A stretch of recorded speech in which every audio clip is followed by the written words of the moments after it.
Hi everybody and welcome back to Kevin's Upfront Opinion today. So I thought I'd talk about everything that happened at the weekend and primarily to do with Zelensky, Donald Trump, the European leaders, and what can realistically be done as in a way forward.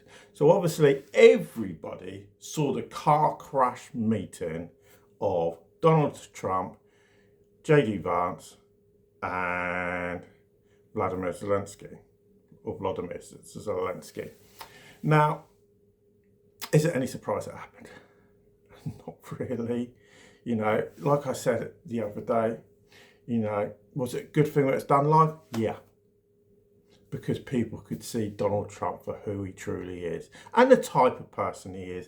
And it wasn't a case where he could say, oh, I didn't do this, I didn't do that, like he normally does at his press conferences, blaming the right-wing media or the left-wing media, or this news station or that news station is out for me, like he did when he was president the first time round. Can't do that, all went live.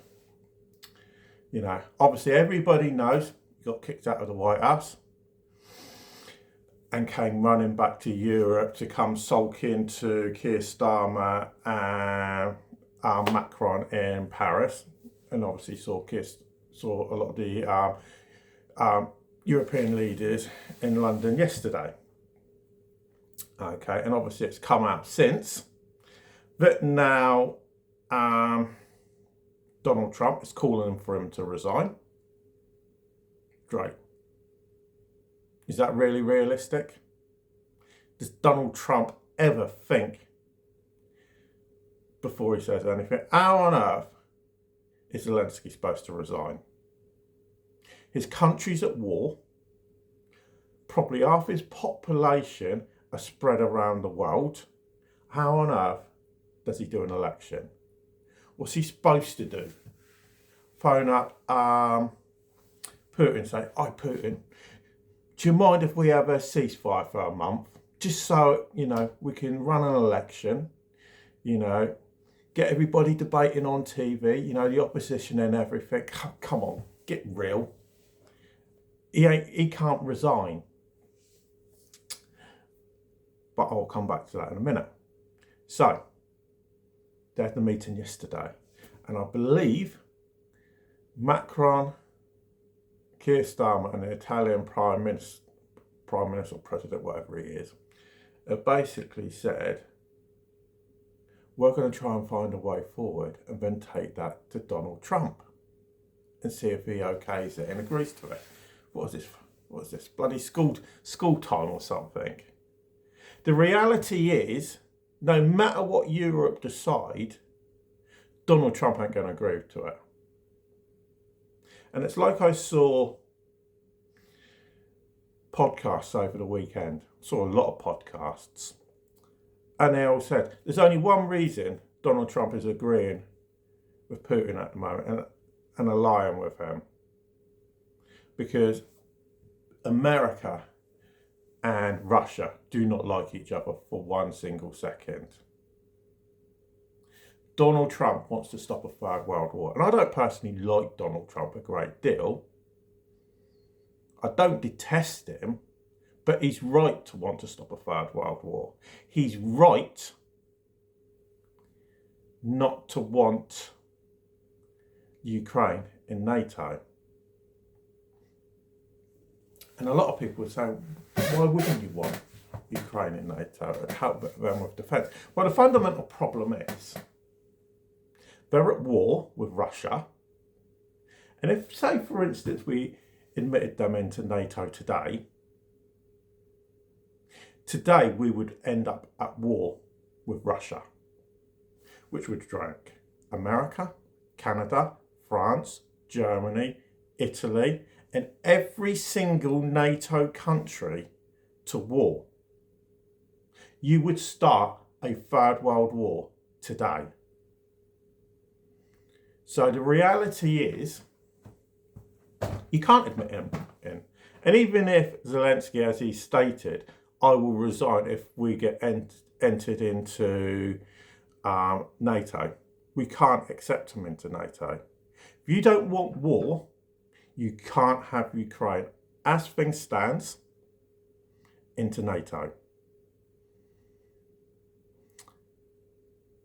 And obviously, the fundamental problem is Putin is looking back on what was said in the past. And if you go by an interview that Robert Kennedy's son did, who is part of Donald Trump's government at the moment, he's a very smart guy, to be honest, and surprisingly, one of the very few Kennedys to live to a ripe old age without being assassinated, all dying under strange circumstances. And he said something very clever, because he said, this war is solely at the door of the UK, America, and NATO. And most people would say, but why? Why would that be the case? And it boils down to this. So the people that are old enough to remember this, when the Berlin Wall came down, before the Berlin Wall came down, there was an agreement. But NATO, and this agreement was between NATO, the UK government at the time, which I think Margaret Thatcher was head of, because I think it was 87, which would have meant Margaret Thatcher, Ronald Reagan, because he was President of America at the time, but NATO will not move any further east than Germany.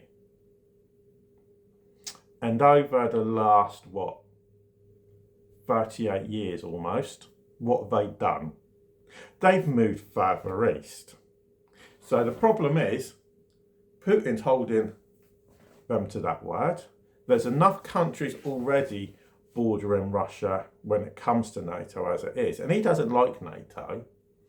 Now, I think there's about 3 or 4 countries that are on the border.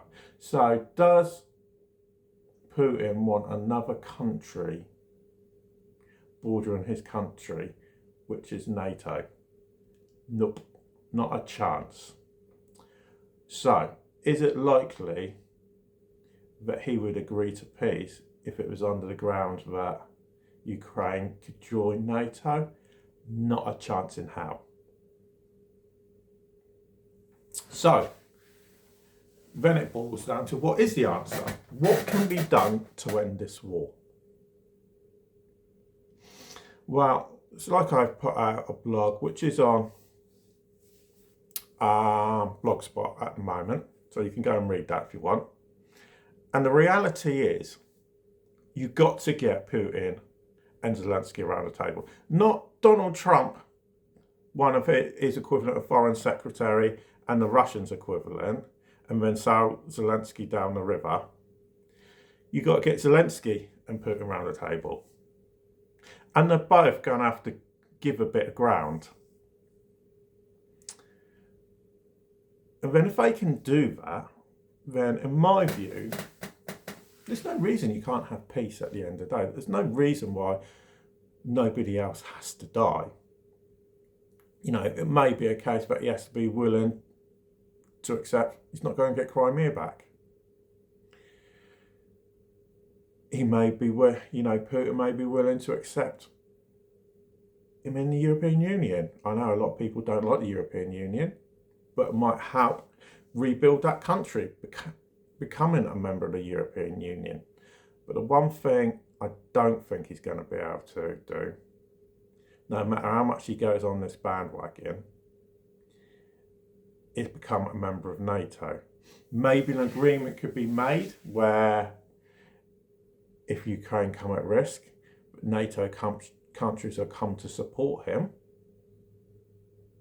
Maybe something like that could be done, potentially. I don't honestly know. Probably not.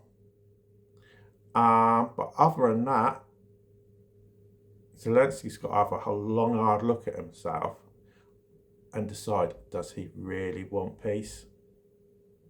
And what he's going to have to accept to get that. Because he may be winning the war, but is he going to win a long, drawn-out war? Especially when Russia's getting support from China and they're getting support from North Korea. Yes,